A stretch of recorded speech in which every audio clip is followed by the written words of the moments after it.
Assalamualaikum warahmatullahi wabarakatuh. Perkenalkan, saya Fajar Hidayat. Saya adalah mahasiswa aktif dari Universitas Slamet Riyadi Surakarta. Saya membuat video ini guna memenuhi tugas mata kuliah Pendidikan Pancasila dengan tema nasionalisme dengan judul Konflik KKB Tak Kunjung Selesai.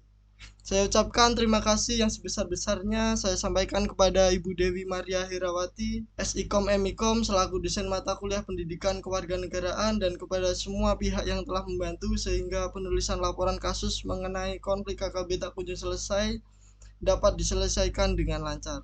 Saya menyadari bahwa dalam penyusunan laporan kasus ini masih banyak terdapat kekurangan di dalamnya. Kritik dan saran guna menyempurnakan penyusunan laporan kasus ini sangat saya harapkan sehingga nantinya bisa memberikan hasil yang terbaik. Latar belakang kasus. Jika berbicara konflik Papua, kita tidak bisa lepas dari persoalan organisasi Papua Merdeka. Perjalanan sejarah masyarakat Papua pada masa yang disebut sebagai masa integrasi Papua pada tahun 1962 hingga tahun 1969 merupakan masa yang sangat buruk. Dikutip dari kompas.com, KKB merupakan singkatan dari kelompok kriminal bersenjata, kelompok yang kerap melakukan serangan teroris baik terhadap warga sipil maupun TNI Polri di wilayah Papua.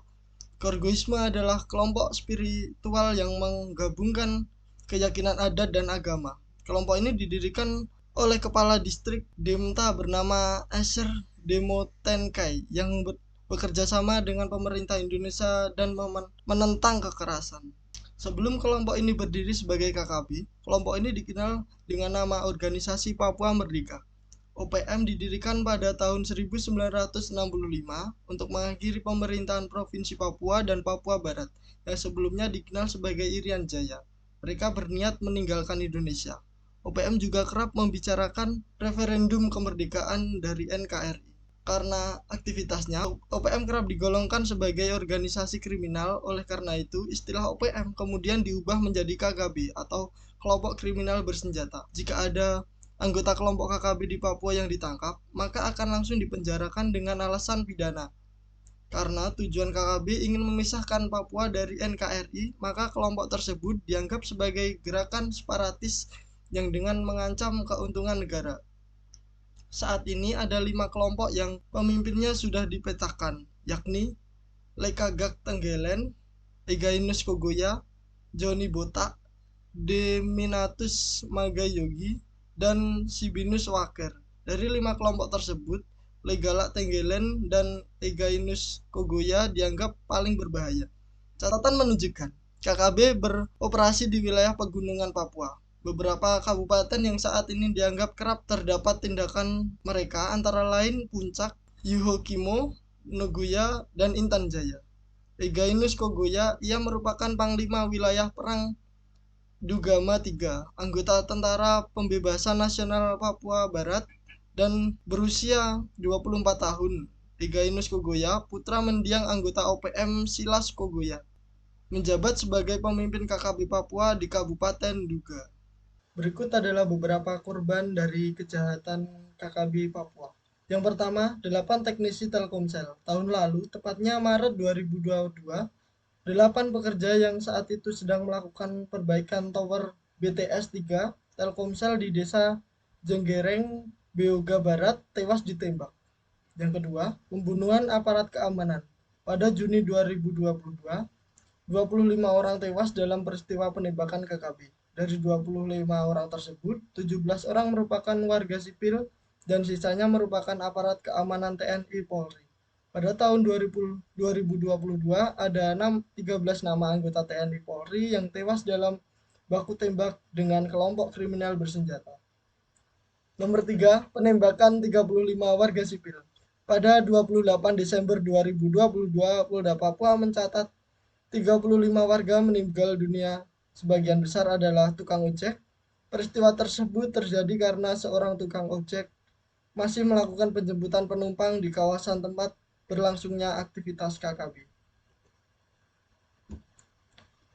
Nomor 4, penembakan pesawat sipil. Pada awal tahun 2023, kelompok kriminal bersenjata kembali melakukan aksinya dengan menembaki pesawat sipil yang hendak mendarat di Bandara Oksibil, Kabupaten Pegunungan Bintang, Papua. Menurut keterangan keamanan setempat, akibat peristiwa ini terdapat 48 korban terdiri dari 35 warga sipil, 10 TNI, dan 3 Polri. Sebanyak 27 orang korban luka-luka terdiri dari 10 warga sipil, 14 TNI, dan 3 Polri. Nomor 5. Penyanderaan pilot Susi Air. Kabar terkini, tepatnya pada 7 Februari 2023, seorang pilot pesawat Susi Air bernama Philips Mark Mertens diculik oleh kelompok kriminal bersenjata. Sumbernya menyebutkan motif penculikan adalah perjuangan kemerdekaan Papua. Analisis kasus. Penyebab kasus konflik. Isu historis. Sejak awal integrasi Papua di dalam Indonesia, ada sentimen kemerdekaan yang masih kuat di kalangan sebagian penduduk Papua. Mereka merasa belum sepenuhnya diperlakukan sebagai bagian dari bangsa Indonesia, ekonomi dan sosial. Meskipun Papua kaya akan sumber daya alam, tetapi masih banyak masyarakat setempat yang hidup dalam kemiskinan. Kesenjangan ekonomi ini menciptakan ketidakpuasan dan frustasi yang dapat dimanfaatkan oleh kelompok-kelompok tertentu. Pelanggaran HAM. Ada tuduhan bahwa aparat keamanan seringkali melakukan pelanggaran HAM di Papua.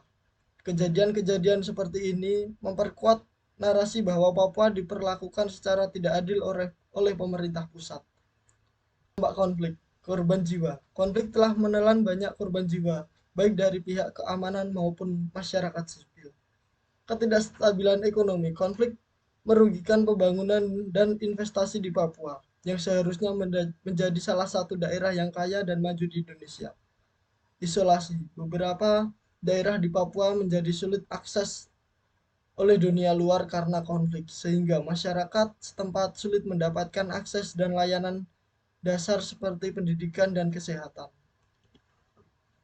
Upaya penyelesaian, dialog damai. Upaya dialog damai antara pemerintah Indonesia dan pemimpin Papua adalah langkah penting dalam mencari solusi jangka panjang untuk konflik di Papua. Meskipun prosesnya mungkin sulit dan penuh tantangan, komitmen dari kedua belah pihak untuk terus berupaya mencari solusi damai adalah kunci dari keberhasilan proses dialog tersebut. Pembangunan infrastruktur.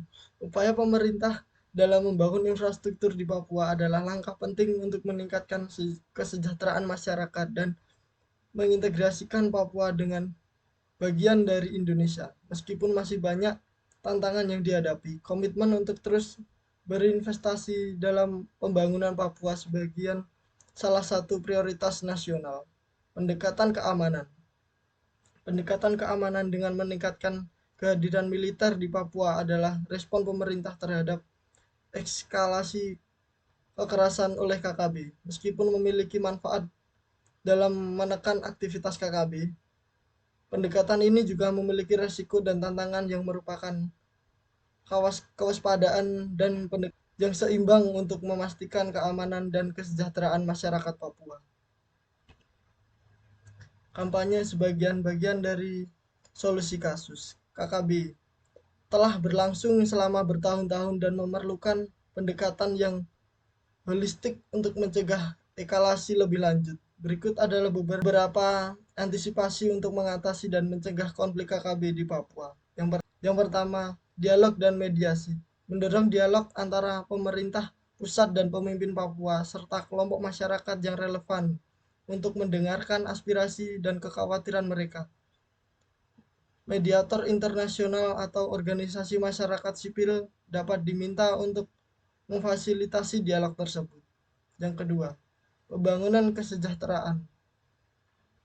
Melanjutkan dan memperkuat investasi dalam pembangunan infrastruktur pendidikan, kesehatan, dan ekonomi di Papua untuk meningkatkan kesejahteraan masyarakat dan mengurangi ketidakpuasan yang mungkin dieksploitasi oleh KKB. Yang ketiga, reformasi aparat keamanan.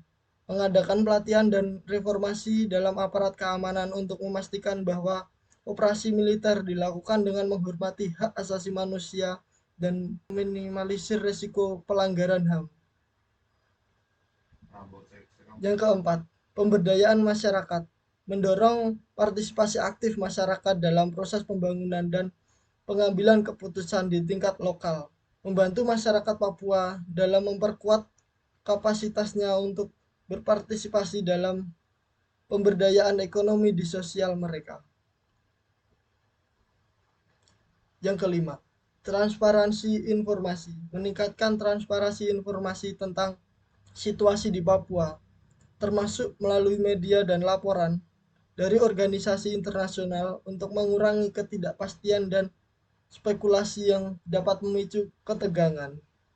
Nomor 6. Sinergi sosial kemasyarakatan. Diperlukan sinergi sosial kemasyarakatan antara orang asli Papua dan umum untuk mencegah pemecahan belahan yang dilakukan oleh KKB. Nomor 7. Pemahaman mendalam. Warga Papua perlu memahami dengan mendalam tentang bahaya dan dampak negatif dari aksi teror dan kekerasan yang dilakukan oleh KKB. Nomor 9. Kritis dan bijak. Warga Papua perlu menjadi kritis dan bijak dalam menerima informasi dan tidak mudah terhasut oleh propaganda KKB. Nomor 10. Melaporkan KKB. Warga perlu melaporkan keberadaan dan aktivitas KKB kepada pihak keamanan setempat untuk membantu melaporkan KKB. Warga Papua perlu melaporkan keberadaan dan aktivitas KKB kepada pihak keamanan setempat untuk membantu memerangi kelompok tersebut. Saya akhiri, wassalamualaikum warahmatullahi wabarakatuh.